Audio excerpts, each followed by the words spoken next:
8 साल की सुकन्या सुबह उठते ही आंखें मलते हुए अपनी माँ के पास गई। उसकी माँ माया सोफे पर बैठकर टीवी देख रही थी। मम्मी, मुझे मैगी खानी है।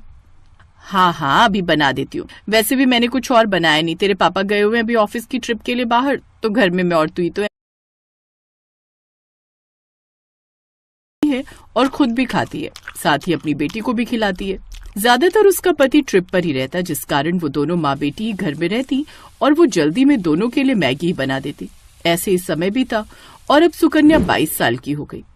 मम्मी मम्मी यार, कहाँ हो? ओ गॉड, लगता है माँ पूजा में बैठ गई। मुझे तो कॉलेज के लिए लेट हो रहा है। एक काम करती हूँ, जल्दी से अपने लिए मैगी बना लेती हूँ।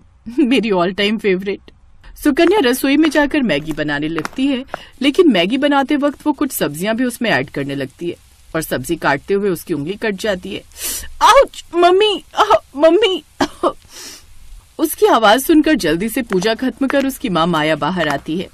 अरे ये क्या, काट ली ना उंगली, ध्यान से काम नहीं कर सकती, रुक मैं अभी पट्टी लगा लेती हूँ। सुकन्या की माँ उसकी उंगली में पट्टी लगाती है, जिसके बाद वो उसे मैगी बना कर देती है। सुकन्या अपने माता पिता की इकलौती बेटी थी, इसलिए वो उससे ज्यादा रसोई का काम नहीं लेते थे, इसलिए सुकन्या को भी मैगी के अलावा कुछ और बनाना आता ही नहीं था। तू भी ना यार अंकित, पता नहीं कब तक यूं ही मेरे साथ तफरी मारता फिरेगा। ओ मैडम, तेरे लिए सीरियस हूँ मैं, समझा? ऐसा मत बोल। तो फिर क्यों नहीं आता मेरे घर मेरा हाथ मांगने? मैडम ऐसा है ना, पहले पढ़ाई पूरी कर लो और मेरी नौकरी लगने दो, तभी तो आ पाऊंगा ना। ऐसे ही समय बीतता है और अंकित की अच्छी नौकरी लग जाती है। वो मैगी बनाने वाली कंपनी में मैनेजर की पोस्ट पर लग जाता है। फिर वो अपने घर पर अंकिता के बारे में बात करता है और दोनों के परिवार वाले आपस में मिलते हैं।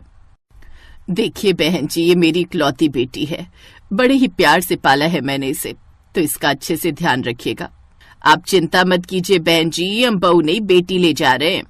कुछ महीने बाद उन दोनों की शादी हो जाती है। एक दिन, बहू जल्दी से मेरे लिए चाय बना दे, रोज तो अपने हाथों की पीती थी, आज से बहू के हाथों की पी लेती हूँ। जी माँ जी, मैं बस अभी बना कर लाई। सुकन्या जल्दी से रसोई में जाती है और चाय बना कर ले आती है। पीकर बताइए ना माँ जी कैसी बनी है। अरे रुक तो जा, गरम गरम पी लूं क्या, बहू है तू मेरी, ऑर्डर ना कर। सच ही कहते हैं लोग, ये सास तो सास ही होती है। आय हाय बहू, ये चाय बनाई है या काढ़ा, इतनी पत्ती कौन डालता है इसमें, इसे पीकर तो सर दर्द और बढ़ गया मेरा।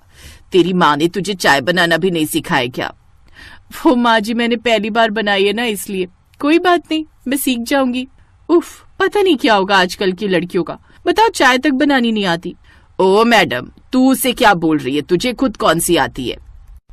ये सुनकर सुकन्या मुस्कुराने लगती है और ननद पैर पटक कर अंदर कमरे में चली जाती है। कुछ देर बाद सुकन्या सबके लिए नाश्ता बना कर ले आती है। वो सभी खाने की टेबल पर बैठते हैं तो सामने मैगी देख हैरान रह जाते हैं। बहू ये क्या है? सॉरी माँ जी, वो मुझे खाना। वही तो पूछ रही हूँ, तुझे कैसे पता चला कि हम सबको खाने में मैगी पसंद है? जानती है कोई दिन ऐसा नहीं होता जिस दिन हम मैगी ना खाएं, लेकिन मुझे सब्जियों वाली मैगी पसंद है और मुझे स्पाइसी वाली।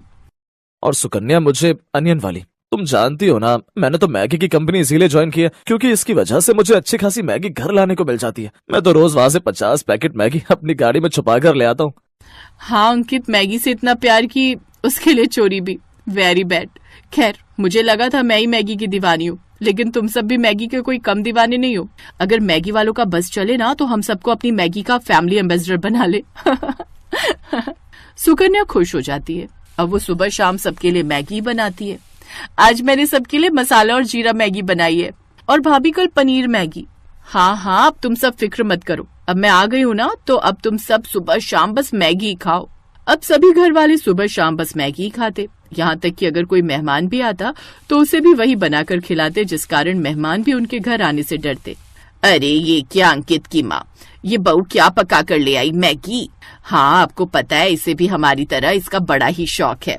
सत्यानाश, सोचा था बहू आ गई है अब तो कुछ अच्छा खाने को मिलेगा, लेकिन नहीं, ये मुई भी बस ये केचुआ खाना ही जानती है। नहीं रहना मुझे यहाँ, मैं आज ही वापस जा रही हूँ, नहीं तो तुम लोग तो मुझे ये मैदा खिला खिला कर ही मार डालोगे। बुआ बिना देर के वहां से चली जाती है, लेकिन इन सब से उन सबको कोई फर्क नहीं पड़ता। इधर अभी भी वो सब मैगी खाना जारी रखते हैं। ऐसे ही समय बीतता है और एक दिन पता चलता है कि सुकन्या गर्भवती है। सच में मैं यानी कि पापा बनने वाला है? Wow, thank you so much जो तुमने मुझे इतनी अच्छी खुशखबरी सुनाई। You are the best. और मैं दादी। बहू अब तू खुद का ध्यान रखना, घर के काम के लिए हम काम वाली लगवा लेंगे, और खाने की तो कोई टेंशन ही नहीं है। मैगी तो खानी है सुबह शाम, वो तो हम में से कोई भी बना लेगा। नन्हे मेहमान के आने से घर में सब खुश थे। ऐसे 2 महीने बीत गए। घर में सभी सुकन्या का खूब ख्याल रखते, लेकिन उनमें एक ही बुरी आदत थी कि वो अभी भी मैगी खाना नहीं छोड़ते। और फिर एक रोज, माँ जी जल्दी आइए, शालू शालू। माँ ये तो भाभी की आवाज है, चलो जल्दी। वो दोनों उसके कमरे में जाते हैं जहां वो पेट पकड़कर बैठी हुई थी। क्या हुआ बहू? माँ जी पेट में दर्द हो रहा है और ब्लीडिंग भी। क्या? हे भगवान शालू, तू जल्दी से कैब बुक कर, इसे अस्पताल ले जाना होगा और अपने भाई को भी फोन कर दे। शालू जल्दी से गाड़ी बुक करती है, साथ ही अंकित को भी अस्पताल पहुंचने को कहती है। कुछ देर बाद वो अस्पताल पहुंचते हैं। चेकअप के बाद, I'm sorry, लेकिन ज्यादा मैगी खाने की वजह से बच्चे के अंदर भी वही गया जिस कारण उसकी मौत हो गई। सुकन्या की बॉडी में भी मैदा खाकर वो इम्यूनिटी नहीं है कि बच्चा सरवाइव कर पाता। इसे तो इस वक्त फ्रूट्स और हरी हरी सब्जियां खानी चाहिए थी।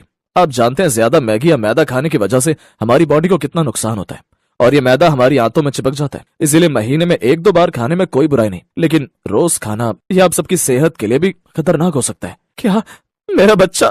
नहीं डॉक्टर, ऐसा नहीं हो सकता। खुद को संभाल बेटा। सुकन्या को जब ये बात पता चली, वो तो जैसे खामोशी हो गई। मैगी खाने की सजा उसे ऐसी मिलेगी उसने कभी नहीं सोचा था। उस दिन के बाद पूरे परिवार ने मैगी खाना छोड़ दिया। अब वो सब हरी सब्जियां और रोटी ही खाते। अंकुर ने भी मैगी लाना बंद कर दिया।